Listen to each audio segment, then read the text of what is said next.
Ila. Kaka pana ulanda. Babisite ya kaka moko. Elengi kano, elengi kitoko. Bomoko ya mboka. Bomoko ya mboka. Babi bomoko ya mboka ndi mukekandi muki. Bana Matadi, bana Bandundu, Équateur. Bobulanda ka bomoko ya mboka. Ila. Bomoko ya mboka. Zibeka MM na Bela. Indi na bomoko ya mboka. Landa bomoko ya mboka. Bomoko ya mboka, elengi kano. Du chef Kamwina Sampou d'exhumer les corps de ce dernier, et ce en respectant toutes les procédures traditionnelles, en commençant par la présentation des restes du corps à la famille et à tout le groupement, et enfin l'inhumation suivie des rites coutumiers.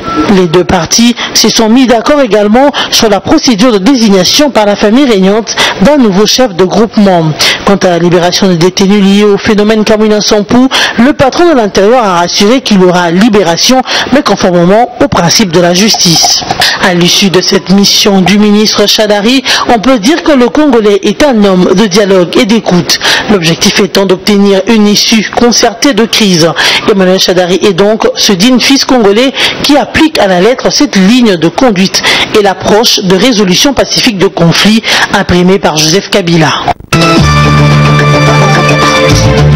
L'auditeur général des FARDC, Joseph Pondé, a annoncé le week-end dernier avoir arrêté et inculpé 7 militaires FARDC soupçonnés d'être à l'origine du massacre de Mwanza Lomba perpétré dans la localité de Benachikasu au Kasaï central.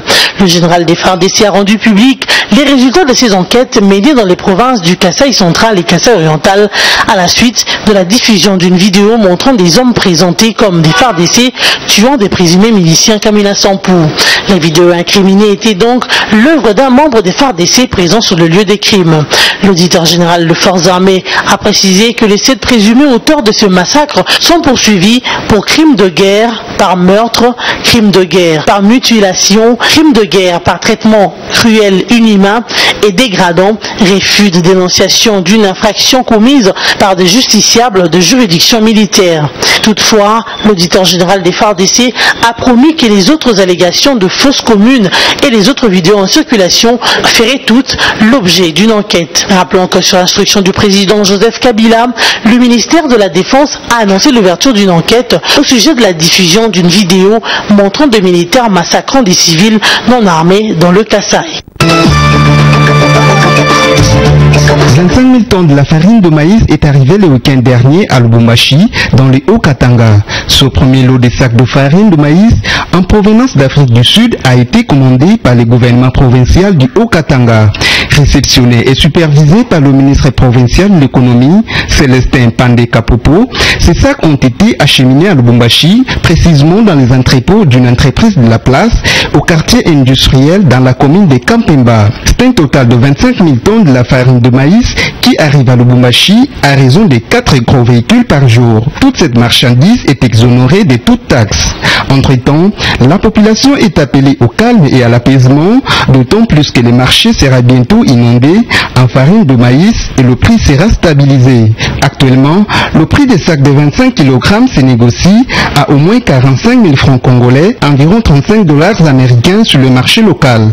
Pour rappel, les 4 provinces de l'ex-Katanga connaissent une pénurie en farine de maïs et le prix sur les marchés locaux n'a su qu'augmenter. Les autorités provinciales avaient promis de résoudre cette question afin de ramener la quiétude dans la population.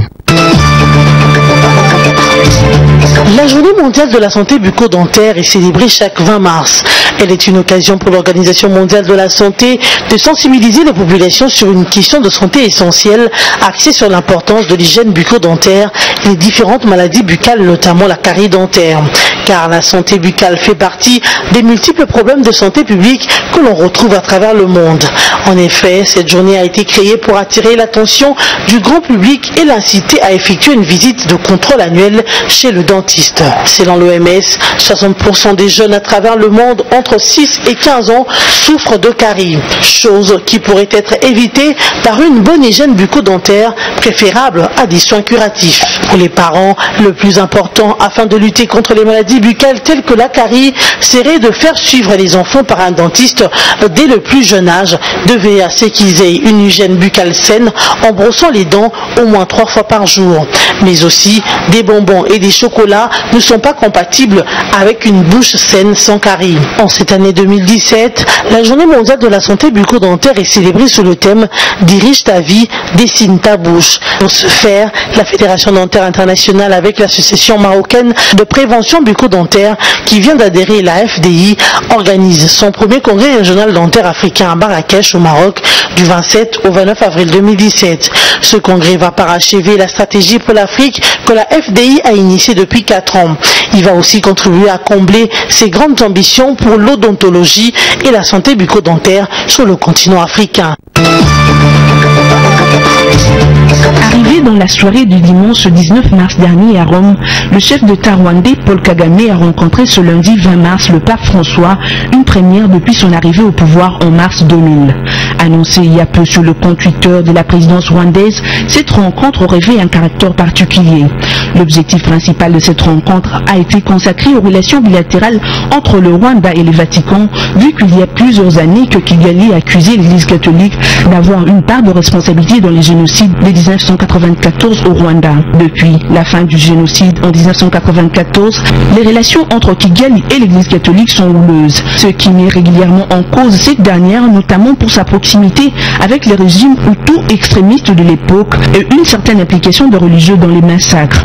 Déjà en novembre 2016, l'Église catholique rwandaise avait présenté ses excuses au nom de tous les chrétiens ayant été impliqués dans ce génocide, et ce après la réclamation du gouvernement rwandais. Pour le souverain pontife, c'est une occasion de maintenir les canaux avec le pouvoir rwandais, une façon de renforcer le lien avec l'État rwandais.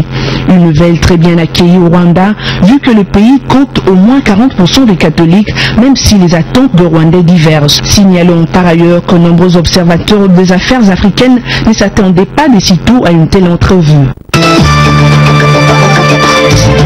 Le tout-puissant Mazembe a été éliminé de la Ligue des champions africains ce dimanche 19 mars à Harare au Zimbabwe.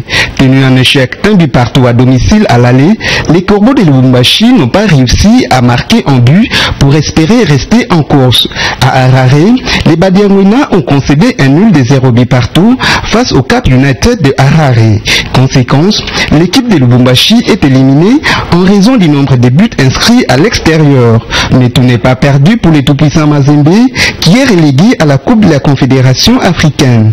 Le club louchois devrait donc jouer les retours bis de la Coupe de la Confédération pour tenter d'aller jusqu'au bout. L'As Vita Club de Kinshasa a quant à elle été qualifié pour la phase des poules en battant Port United de la Gambie par 2-0 à Kinshasa. Finaliste malheureux en 2016, l'équipe de Kinshasa retrouve la phase des poules de la Ligue des champions africains. Par ailleurs, les 2 représentants congolais à la Coupe de la Confédération ont été éliminés. En premier, le FC Renaissance du Congo a été écarté par Mouloudia d'Alger vendredi 17 mars à Kinshasa. Malgré sa victoire de 2-1 face aux Algériens, les poulains de l'évêque Mukuna ne pouvaient plus continuer la compétition car ils ont été battus à l'aller par 2-0. À second lieu, Sangabalende de Mbujimaï a été aussi éliminé au tir au but face à Al Hilal du Soudan. 5 buts contre 3 pour Al Hilal, c'est le score final des tirs au but qui a occasionné l'élimination des 100 et hors de la RDC. À l'aller, Sangabalende avait un avantage d'un but marqué à la maison. Au match retour, Al Hilal l'a battu par 1-0, plus les 5 tirs au but marqués, tout était consommé pour l'équipe congolaise. Mesdames, Messieurs, nous vous rappelons l'essentiel de l'actualité. Une centaine de miliciens de Camination Pousse se sont rendus aux autorités locales du Kasaï ce dimanche 19 mars. Entre-temps, un compromis a été trouvé entre le gouvernement congolais et la famille du défunt chef coutumier Camination Pousse. Enfin, le corps de ce chef traditionnel sera exhumé, a indiqué le vice-premier ministre et ministre de l'Intérieur, Emmanuel Chadari, à l'issue de sa mission au Kasaï central. Et puis, dirige ta vie, dessine ta bouche, c'est le thème de la célébration célébration ce 20 mars de la Journée mondiale de la santé bucco-dentaire. Une occasion pour l'OMS de sensibiliser les populations sur l'importance de l'hygiène bucco-dentaire, car 60% des jeunes disséminés dans le monde souffrent de la carie dentaire. Et enfin, rencontre ce 20 mars entre le pape François et le président rwandais Paul Kagame au Vatican. Un objectif majeur, renouer les relations entre le Rwanda et le Vatican qui sont restées orageuses depuis la fin du génocide en 1994. Ce journal est terminé. Merci de votre attention.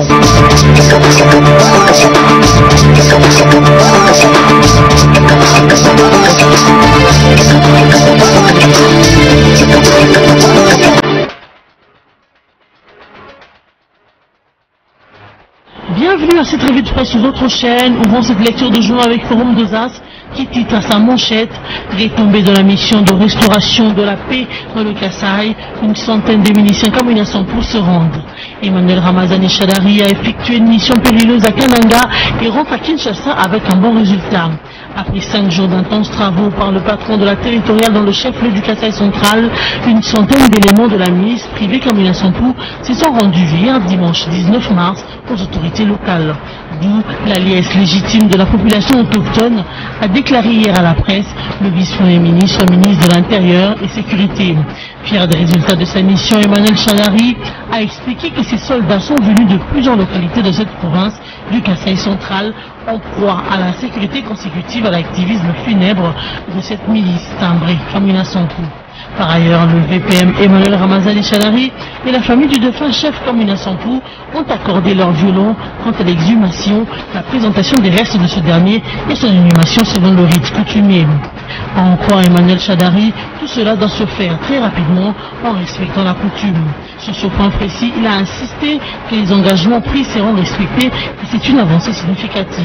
En plus, avec des contacts avec les familles de la défunte autorité traditionnelle Kamina Sampou, le vice-premier ministre, ministre de l'Intérieur et Sécurité et sa délégation ont dévisé avec quelques couches de la population pour parler de l'administration du territoire et de la gouvernance de la province du Kasaï central. Séisme au rassemblement RDC, la Sanko invité à l'impartialité, écrit le journal La Prospérité. Avec qui faudra-t-il traiter au niveau du rassemblement? 3 ailes se sont créées en l'espace de quelques temps depuis que le Sphinx de l'Unité s'est éteint le 1er février à la clinique Sainte-Élisabeth à Bruxelles, capitale du Royaume de Belgique. La restructuration opérée le 2 mars dernier a porté Félix Tshisekedi aux fonctions de président exécutif et autorité morale du rassemblement, Pierre Lumbi au Congo au poste de président du conseil des sages de rassemblement. Un jour après, Joseph Olingankoy, une frange d'opposants dont certains ont d'ailleurs rejoint Félix, a été lui aussi désigné président du conseil des sages. Puis enfin, Patrick Mayombe et Clément Kampou-Bukassa ou Achibouaboua sont venus à leur tour exacerber la contradiction en s'affichant avec une autre aile, la 3e du genre, pour piloter, semble-t-il, le même rassemblement. Dans cette espèce de bourride politique, cagé par mon lobby, analyste pro-majorité dans une nouvelle tribune laisse au rassemblement les soins de se refaire la santé avant de revenir en majorité. Pendant ce temps, la GEPA estime que les évêques du haut de leur mission de bons offices devraient s'interdire de mettre le doigt dans ce conflit en prenant position pour l'une ou l'autre aile du rassemblement. L'affaire est tellement sérieuse que cet analyste estime qu'il n'appartiendrait pas aux évêques, ni encore moins à la Sanko, de marquer leur préférence pour tel ou tel autre leader, fût-il le fils de Tshisekedi, ou légitimer son aile au détriment de 2 autres. Il lance ici le débat et plaide pour l'impartialité des évêques dans l'accomplissement de cette émission de bons offices au niveau des discussions directes autour des arrangements particuliers. Et nous avons terminé cette lecture de journaux avec un mot virtuel qui écrit Primature, le RASOP, l'IMET et la Sanko piège Joseph Kabila. Consciente des divisions au sein de leur plateforme, l'aile limitée du RASOP veut faire porter le chapeau au président de la République en voulant le rencontrer pour dire à la fin que c'est lui qui bloque la désignation du Premier ministre.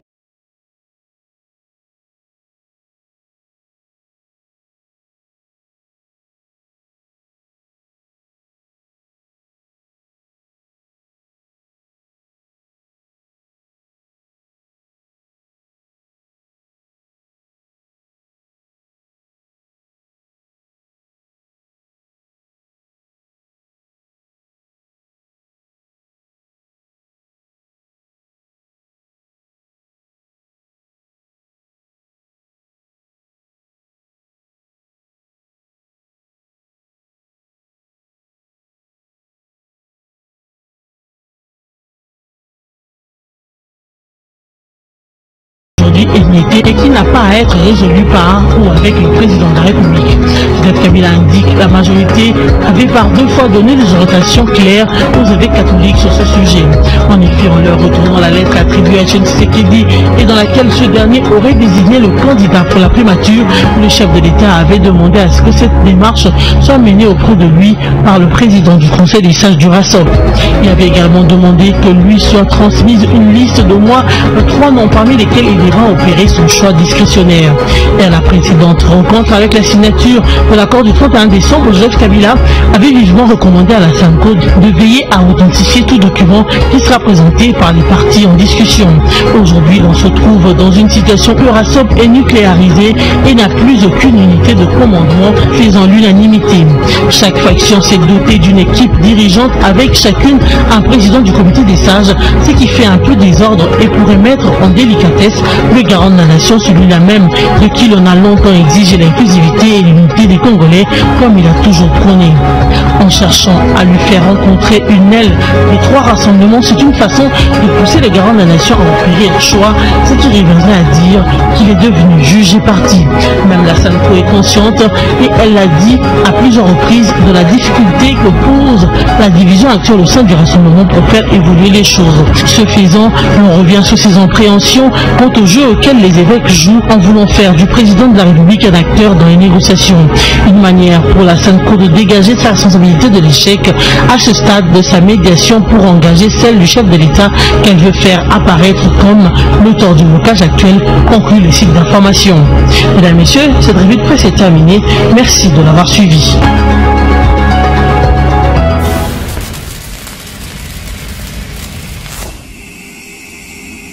Ela. Kaka pana ulanda. Babisite ya kaka moko. Elengi ya kano, elengi kitoko. Bomoko ya mboka. Bomoko ya mboka. Babi bomoko ya mboka ndi mutekangi moki. Bana Matadi, bana Bandundu, Équateur. Po bulanda ka bomoko ya mboka. Ela.